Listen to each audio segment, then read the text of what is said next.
Sana. Ozekera kwa kasiwayi kuyimba wabye nyimba bye bikunyomedde. No, I'm just excited. Manyo kuyimba. Yeah, but your voice is exciting. Nze kamberera kiringa Musa sijja kulinda kumala kufuna maloboozi g'abaani ono omuwala asinga okuyimba obulungi yani. Miria.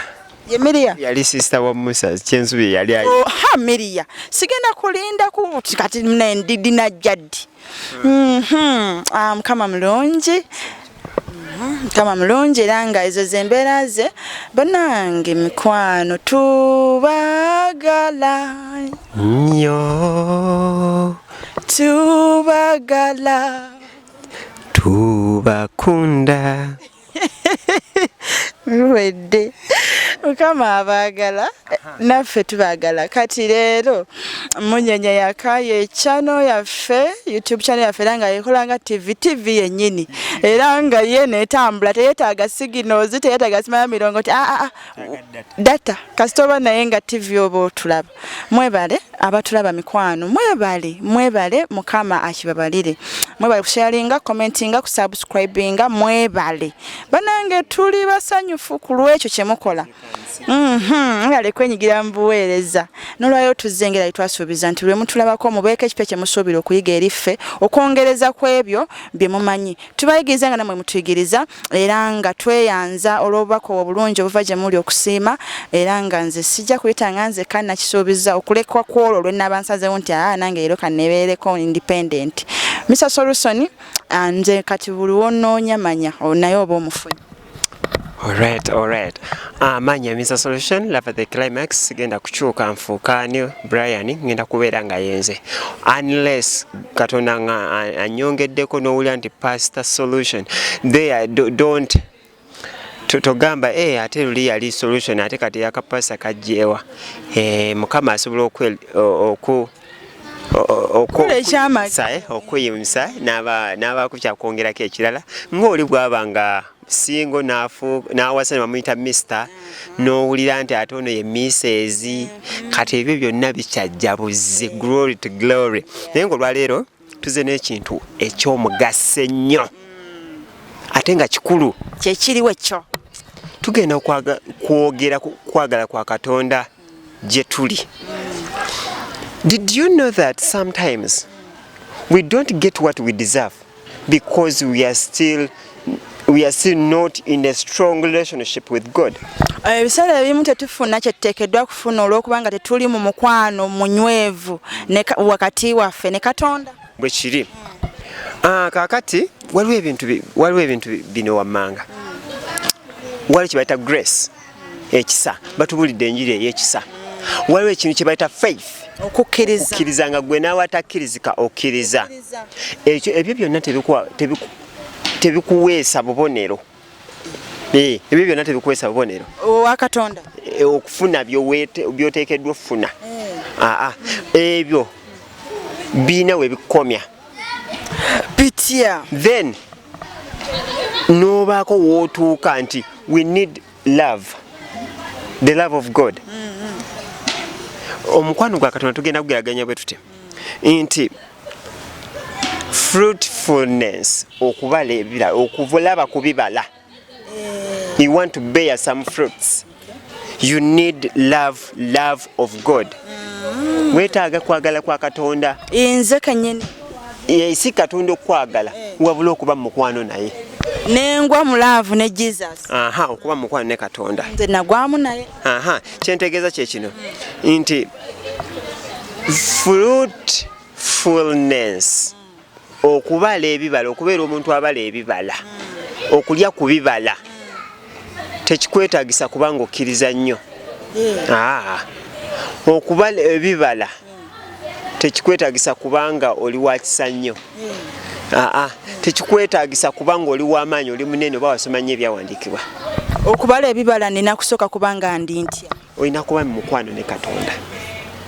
Ekyo nkituukako nti kakati kikyendeeta wano nti bw'obanga okyadeetinga omusajja tofuna bintu ofuna buntu there tannakwesiga you are still dating Katonda yakuyita kukola ki? Kumuweereza nze. Katonda abeerako waliwo abakozi. The servants of God. Bamuweereza. Waliwo the slave abaddu ba Mukama. Then waliwo n'abaana. Kati nze ndi mwana. Ku ebyo byonna tewaki yakuyita kubeera. He wants to be his mugole. All those are channels are leading you somewhere. Era nti omugole ati. He said, I'm coming, I'm the bride. You are the bride, I'm the bridegroom. Nti gwe mugole nze kawasa. Yesu yayogera ebyo. Yayogera ebyo. Era he says, I'm coming back to take the church.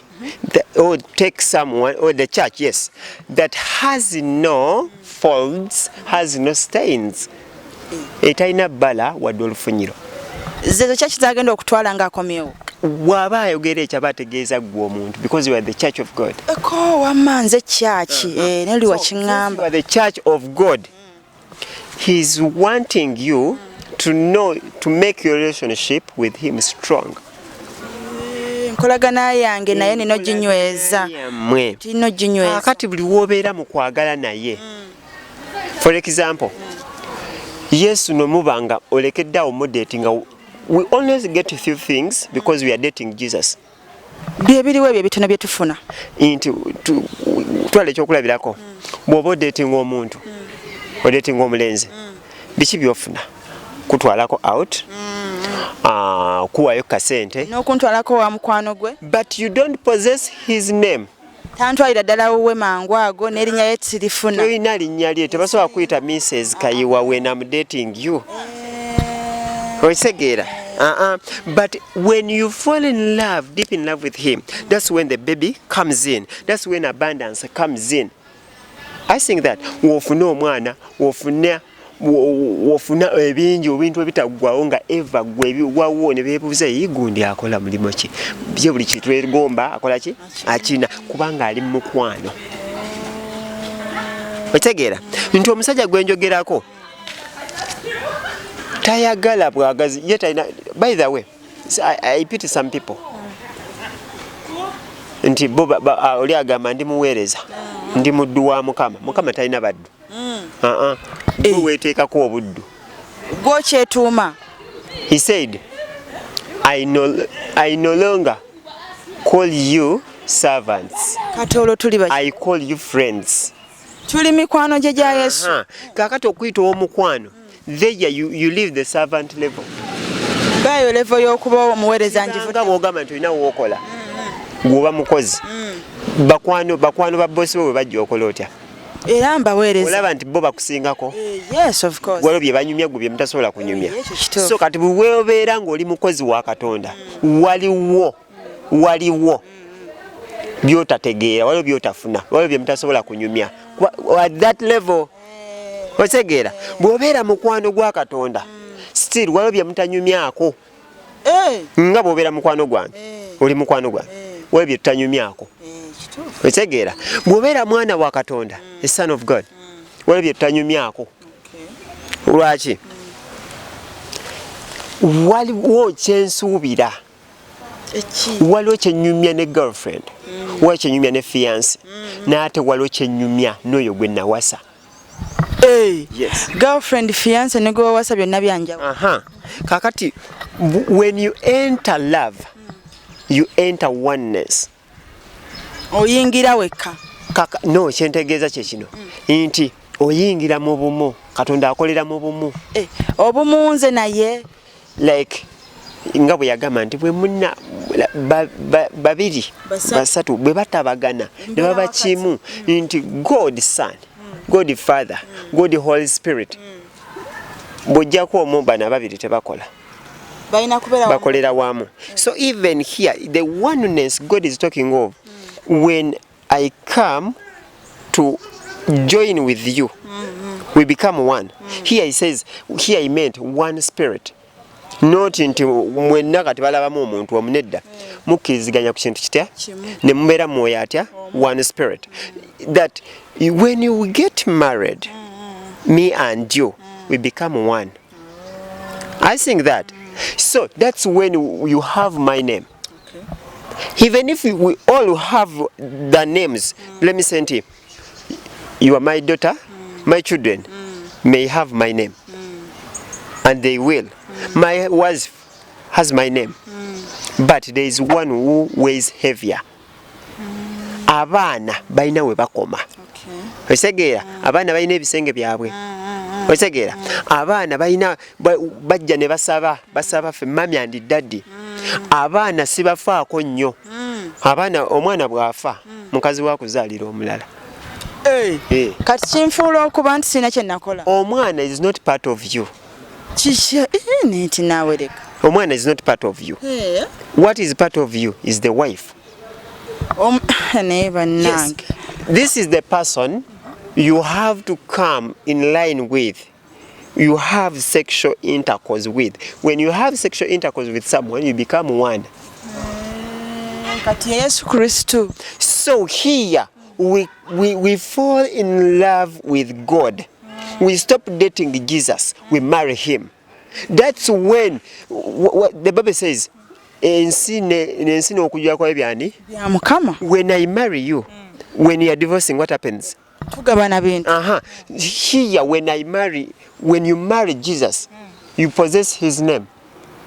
Whatever, because you are part of him, you are him. Exactly. Ekitamuwangula omulabe bw'aba yalema okuwangula Yesu gwe tasobola kuwangula. Lwaki? Kubanga gwe ne Yesu muli muntu omu. Ako kakulu nnyo. We have to understand our position in this. The love of God. There are some people who carry Jesus. You understand? N'agenda n'amubuulira abalala. But there are some people who are in Jesus already. Once I see you, I see Jesus. You understand? You can. Just to make your relationship strong.